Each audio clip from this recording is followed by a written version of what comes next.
Today on CityCast Boise, if you're taking on dry January, you should know about Sober in Boise. Veronica Schmidt runs the Instagram account, and she's built a sober-curious community. She's here to help us navigate the city without the pressures of drinking, with tips for planning a night out and finding the best mocktails around.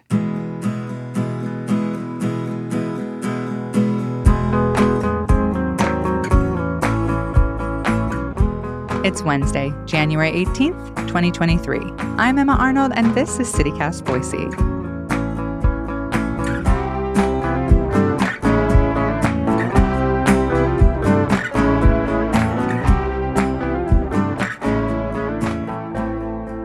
Hi, Veronica. Thanks for being here. Hi, thank you so much for having me.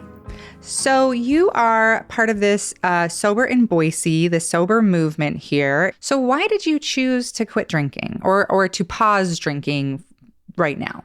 Yeah, so I just got to a point where I had some hard things going on in my life, and I didn't think drinking was part of the problem. I still don't, but I just thought, how am I going to get through this? And so I took an inventory of everything that serves me and then things that don't serve me and things that were neutral. And drinking was on the list that got cut out. It just didn't. I don't feel as good physically or mentally when I drink. I also get crippling hangovers, so that yeah, that's like a very natural consequence.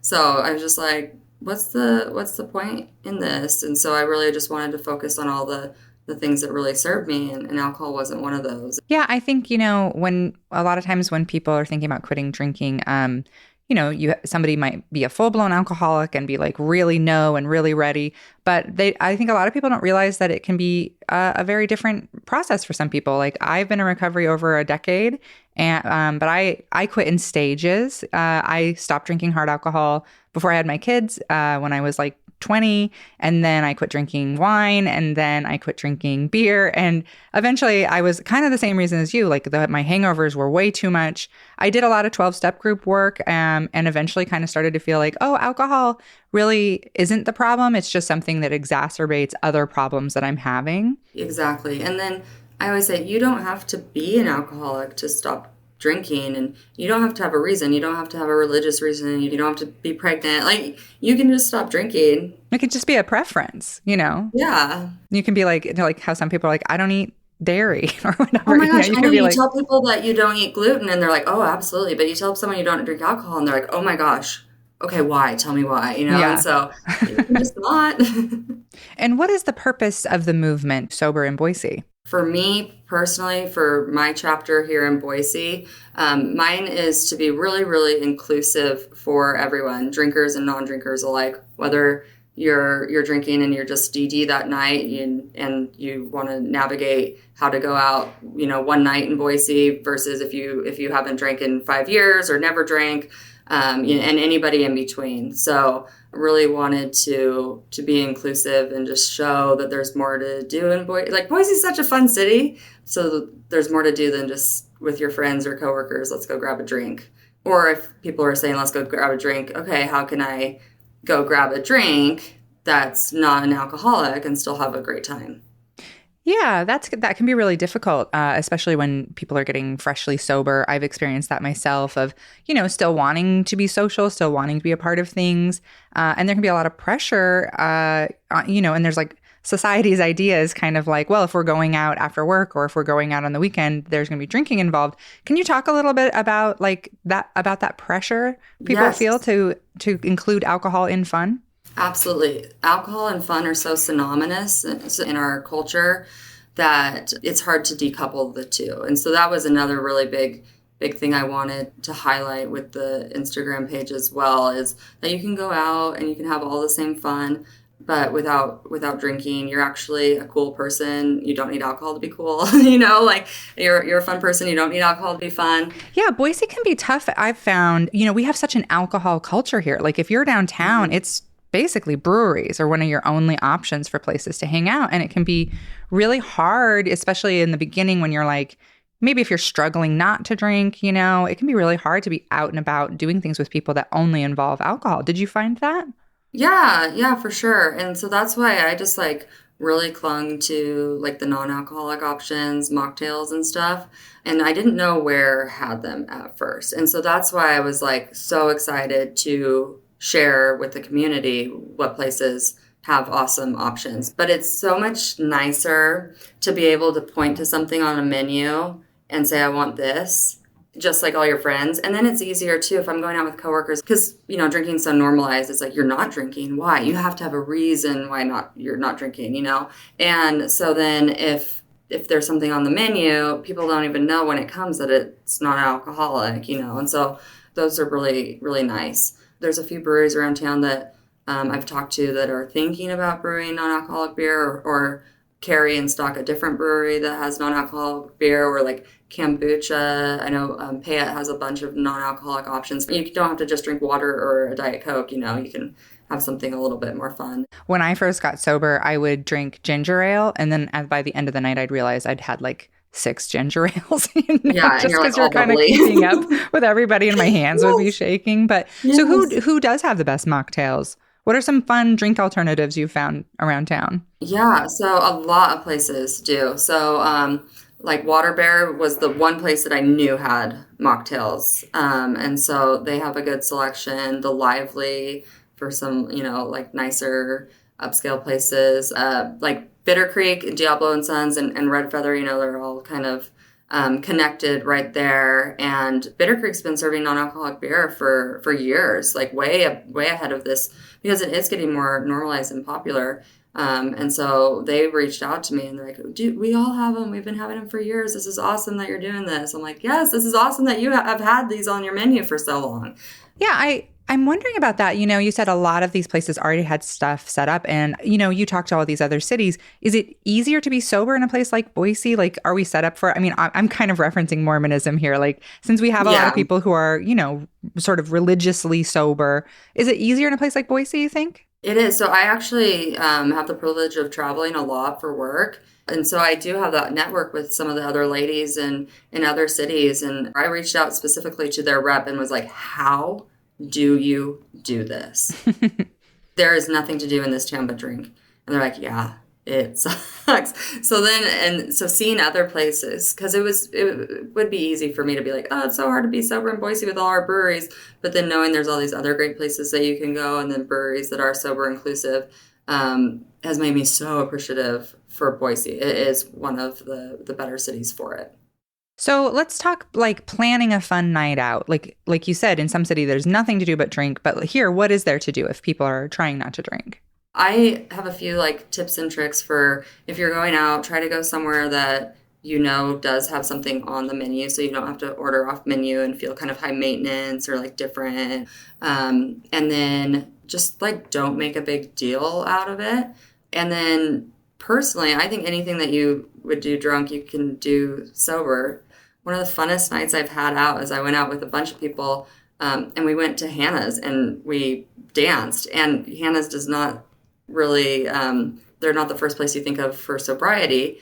But I pulled the waitress aside and I said, hey, I'm going to order a vodka soda and I just want a soda. And she was so great. She came up to me every time and was like, I put yours with an orange straw. This one's your, you know, gave me a different Hmm. color straw so I didn't accidentally grab the wrong one.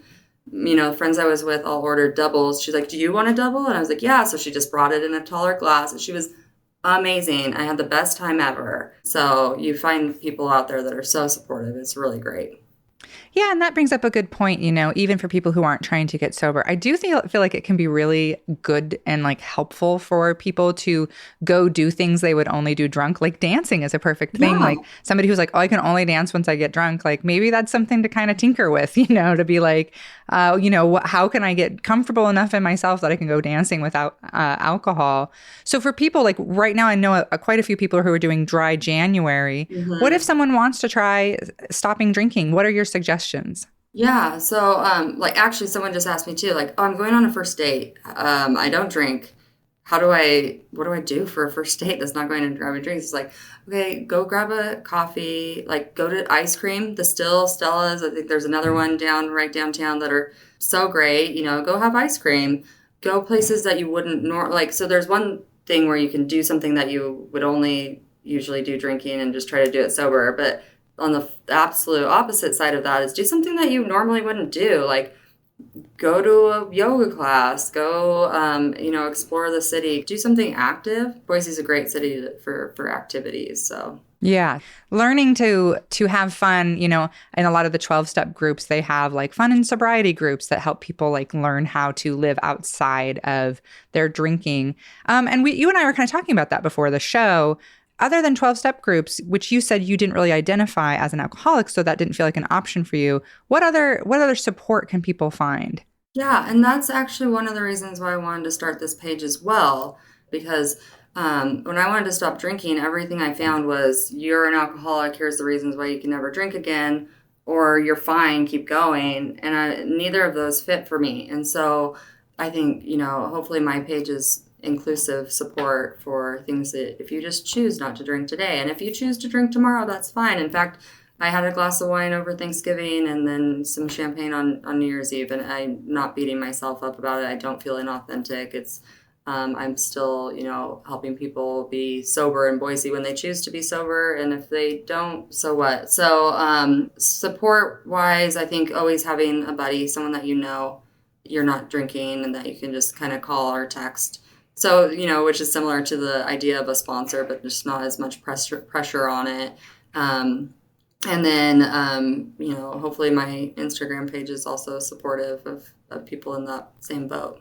Yeah, it seems like people would really appreciate a non-judgmental place to try this out, whether they think they're an alcoholic or not, but just somewhere to sort of like try it out with other people who are trying it out. And if you're like, yeah, I had a glass of wine, nobody's gonna, gasp and clutch their pearls. They're just gonna be like, yeah, you're an adult. We trust that you're doing the thing that's the best for you. So have you had like any like meetups? Have you guys gotten together? Yeah, we had one. We had great turnout. That one was specifically for women, but we did yoga in the park over at Camel's Back Park, and then we just had like snacks and a bunch of non-alcoholic drinks, different like non-alcoholic beers and wines and champagnes and stuff that were donated. We definitely want to do another one, and we'll include the gentlemen this time, but probably waiting for it to warm up a little bit just so we can keep it outside. Just with flu season and everything going on, we're gonna pause that for a little bit, but and you'll be able to find out about that. I will obnoxiously post about it all over my Instagram page, shamelessly plugging that so that everybody knows it's coming up. So how can people reach out to you? How can they join your Sober in Boise community? Yeah, so my Instagram handle is Sober in Boise, but just the letter N, so Sober, the letter N, Boise. Would love to connect.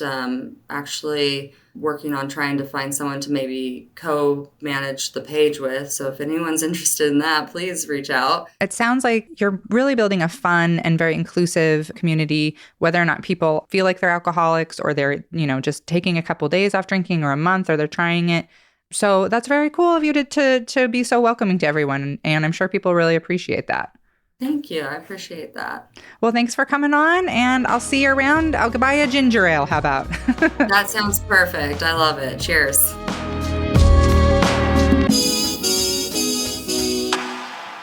And one more thing before we sign off. The Idaho Statesman has a great report on how Meridian went from a sleepy dairy town to the fourth fastest growing city in the U.S. In 1990, the suburb had about 10,000 residents. Now it's 10 times that size. We'll link to the full report in our show notes, which includes a pretty cool time-lapse video showing the city's growth over time.